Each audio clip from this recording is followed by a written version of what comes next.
I found out my boyfriend had been two-timing me with some chick for 2 whole years. So, I reached out to her fiance to get back at them. And guess what? He got me knocked up.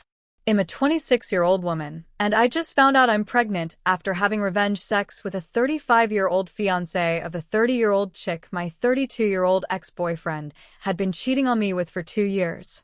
My ex and I met when I was 20. We were just friends at first, but we started dating 2.5 years ago. Last year, I discovered that my ex had been cheating on me pretty much throughout our entire relationship with this girl he met through a mutual friend. As soon as I found out, I ended things and told the girl's fiancé about their affair. He called off their engagement right away. She seemed unfazed at first, but then she realized my ex didn't actually have his own money. My grandma left me a fortune when she passed away in 2019. My ex was showing off all the stuff I'd gifted him during our relationship to her. He even claimed that the house and antique car my grandpa left me were his. Looking back, I'm not proud of it, but for the first month or two after we broke up, I let him walk all over me because I missed him like crazy. I gave him money and tried to make things work. But every time I'd run to my parents or friends crying, they'd give me an earful. After he ghosted me for her, I still couldn't let go completely. I didn't officially give up on him until the girl's ex-fiancé messaged me. He told me she was bragging to some of their old friends about how pathetic and desperate I was for my ex, who didn't give a hoot about me. I was really bummed out and asked him if we could meet up. I knew if I talked to my parents or friends, they'd just lecture me again. He agreed, and we met at a random food truck park. We ended up spending the whole day exploring, chatting about how we were doing. He opened up to me about his relationship with his ex. They'd known each other for 10 years and had liked each other for most of that time. But he wasn't looking for a relationship because he was focused on school. One night, she drove 12 hours to see him when he was feeling under the weather and stressed out from his crazy residency schedule. She cleaned his place, cooked him home-cooked meals, and took care of him. He told me in detail how had never felt so loved. After that, he decided she was the one. Finding out she'd been cheating on him for 2 years made everything clear. She'd been putting off getting married, telling her friends she had doubts about him. Had been trying to convince her to go to couples counseling. When I told him she was sleeping with my ex, I felt like a total jerk. Hearing their love story and realizing it didn't have a happy ending because of my ex really messed with my head. We kept talking, checking in on each other, and meeting up for a bite now and then. But we lost touch when the girl managed to convince him to take her back. I was pretty down when he cut me off, saying he was still in love with her and wanted to work things out, which meant starting fresh. I did some internet sleuthing and found out my ex had cheated on her too. That's why she went back to her ex-fiancé. A few months passed and things were getting back to semi-normal. I started seeing a therapist and was ready to dip my toes back into the dating pool. Then, around New Year's, I got a call from him. He was bawling his eyes out, asking if we could talk. Of course, I said yes. Out of concern, I met him at his place. He broke down and told me how he'd found her and my ex in his mom's guest bedroom during Christmas. His family was having a huge holiday party, and she'd snuck my ex in for a quick hookup. After looking for her for 20 minutes, we had a few drinks, and one thing led to another. We had sex. He apologized later, saying it was a mistake and he wasn't in his right mind. He just wanted revenge sex, but it didn't make him feel any better. I tried messaging him a few times to see if he was okay, but he blocked me. So I let it go and focused on my therapy and my life. Last week, I went to the doctor because I was having bad cramps and needed a refill for my birth control, which helped manage my PCOS. They did the usual pregnancy test, and I was shocked when it came back positive. I've been sitting on this news, trying to decide whether to tell him, keep it to myself, or even keep the pregnancy. The doctor told me I'm still in the early stages and at a high risk of miscarriage. So, I'm not sure if I should even worry about all this, considering there's a chance I could lose the baby. I don't want it to seem like I'm trying to get his attention, especially after he made it clear he didn't want to talk to me anymore after we slept together. I haven't told anyone, and am going crazy trying to figure out what to do. 1 year, And 3 months later, a whole lot has gone down since my original post. I know a lot of people were against it, but I decided to keep the pregnancy. And am super grateful for my beautiful baby. Initially, I planned to get an abortion, but when it came time for the appointment, I just couldn't go through with it. I'm pro-choice, and I always will be. Just because I chose to keep my baby doesn't mean other women should be forced to continue an unwanted pregnancy. Everyone has the right to make decisions about their own bodies. My parents were really ticked off. My whole family disowned me. I listened to some of you and decided to let the father, Dave, know. After trying many times to reach him, I finally went to his place in person. Dave wasn't happy to see me at first, but when I told him why I was there, he agreed to talk. He told me he had broken up with his ex for good and wanted to cut ties with me because I was a reminder of his past with her. But he was willing to work out a co-parenting plan if I agreed to a paternity test. I was a bit bummed about the paternity test, but I understood. We were just two people who'd bonded over our shared trauma. Everything was going smoothly until I started spotting around the 26-week mark. My OB/GYN said spotting can be normal during pregnancy, but mine was heavier. My blood sugar and blood pressure were also concerning because of the risk of gestational diabetes and preeclampsia. Dave insisted on sleeping on my couch for a few nights. Then he helped me move some of my things to his place, since he lived closer to the hospital. I'm really glad I moved in with him, because I went into premature labor at 32 weeks. I'm so thankful to have had Dave and his family by my side. His mom would come to the hospital and take over for Dave. She advocated for me when I felt ignored or overwhelmed. She helped me both emotionally and physically. She's a retired nurse. She started in OB, then worked in the NICU, and eventually became a lactation consultant before retiring. She explained everything to me when we found out our baby had respiratory problems and a single umbilical artery, which could have contributed to my premature labor. She helped me with pumping when I couldn't produce milk. She encouraged me when I felt like a failure for not being able to take care of my son right away. She drove me to and from the hospital while my son was in the NICU because I was exhausted, both mentally and physically. I truly believe I didn't sink into deep postpartum depression because of her. She was always there for me, reminding me that none of this was our fault. My son came home from the NICU a month after I did. Dave's mom visited us often to help out. Dave's dad joked that it seemed like she and I had the baby together, and he and Dave were just side characters. Dave was working like crazy to build up his PTO. Dave's mom didn't bring his dad along when she visited because he's hard of hearing and can be really loud. He didn't take it personally. Dave's siblings and other family members posted a ton of pictures of our son. He was the first grandchild and the first baby in the family in a long time. Somehow, pictures of us reached my family. My parents demanded to meet my son. Dave was supportive, saying he'd go along with whatever I decided.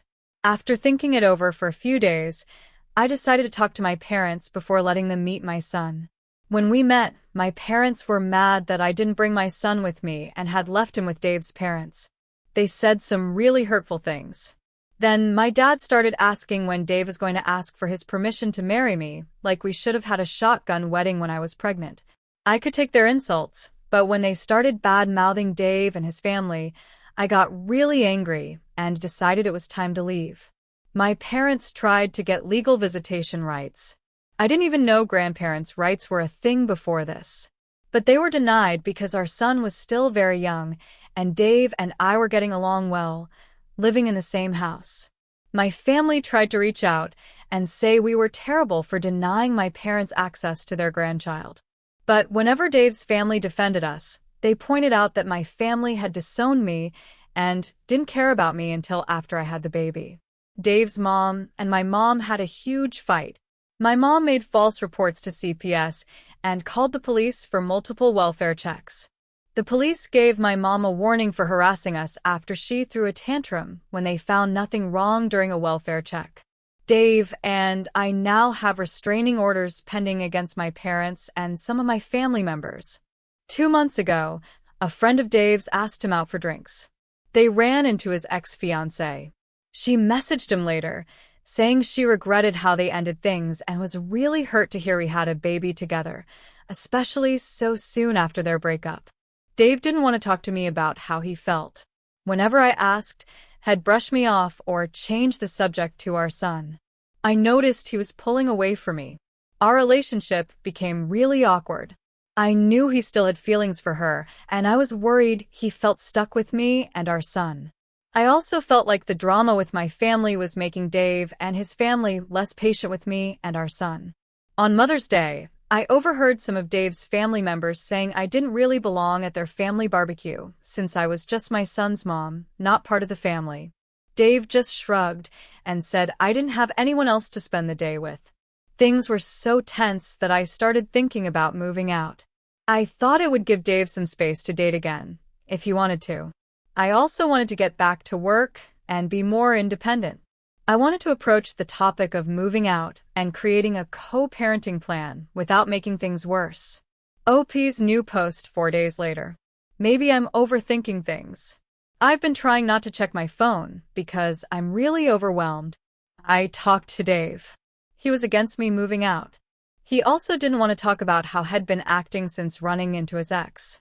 He said I was bringing up something that didn't matter when we were discussing my moving out. I haven't mentioned what I heard on Mother's Day, and I don't think I will. It was a private conversation, and I don't think they meant anything malicious. Dave told me I was probably overthinking or overreacting and that I shouldn't make a big decision like moving out. He also said that because our son was a preemie, he'd prefer one of us stay home until he was 2 or 3 so he could catch up with other kids. Then we could both go back to work when he started pre-K. But I feel like he's been avoiding me since our conversation.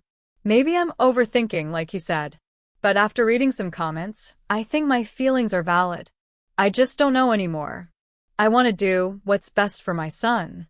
I know some people think I was stupid to have him, but I'm trying my best for him. He's all the family I have left. Second update, 9 months after last update and 2 years after original post. I'm not sure if anyone cares about this update, but I'm posting it anyway. After my last post, things were awkward between Dave and me for a few weeks. Then Father's Day came around. I didn't really want to go to his aunt's house for the family gathering because of what I overheard on Mother's Day. But I went because it was Dave's first Father's Day. Dave actually brought up the topic after we got home. He confessed that his cousins had grilled him on Father's Day too, just like they did on Mother's Day, about bringing me to family events. He apologized for making me worry and not standing up for me when his family talked about me behind my back.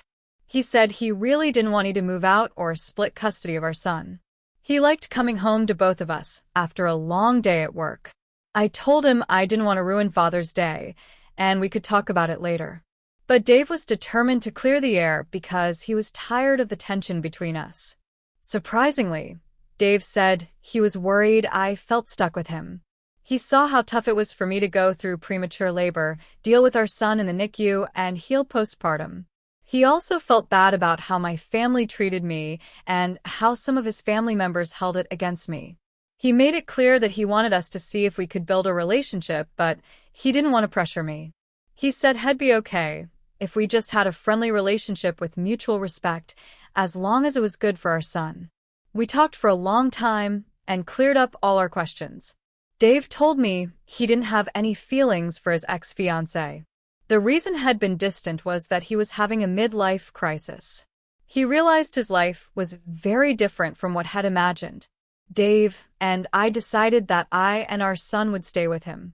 I did get a part-time job to ease back into the workforce. At first, it was a bit strange to navigate our relationship. But Dave's parents helped us a lot with our son. When I started looking for a job, I got a part-time position at a local bank near Dave's place. Slowly, Dave and I started exploring our relationship. It was weird because of how we met, but after 3 or 4 months, things got much better. I moved my things from our son's room into Dave's. Our son had a hard time at first when Dave and I started showing more affection. He was jealous because he was used to getting all our attention. But he's gotten used to it now. Dave's family has jokingly said we should give our son a sibling. But I'm not ready to talk about having more kids yet. I join a mommy and me group, so our son has some playmates his age. But sometimes I feel guilty that he might be lonely at home with just Dave and me. On Valentine's Day, in the heat of the moment, Dave made some comments about wanting to get me pregnant again. But when I brought it up later, he said he was just caught up in the moment. Dave and I had previously talked about my pros. I'd been feeling better since having our son, so we decided not to put me back on birth control. Instead, we've been using the calendar method. I've asked Dave if he'd use condoms, but he said he hates the feeling of latex, and it's a no-go. We've had 2 pregnancy scares already. Sometimes, Dave forgets to pull out. He says if I get pregnant again, it won't change much, except I might have to quit my job and stay home. But I'm not ready for that. Our son is turning 2 later this year, and it's already a handful to manage 1 child with our schedules. I don't know how I'd handle 2. Dave and I are in a really good place right now. I don't want to ruin the peace by bringing up contraception all the time.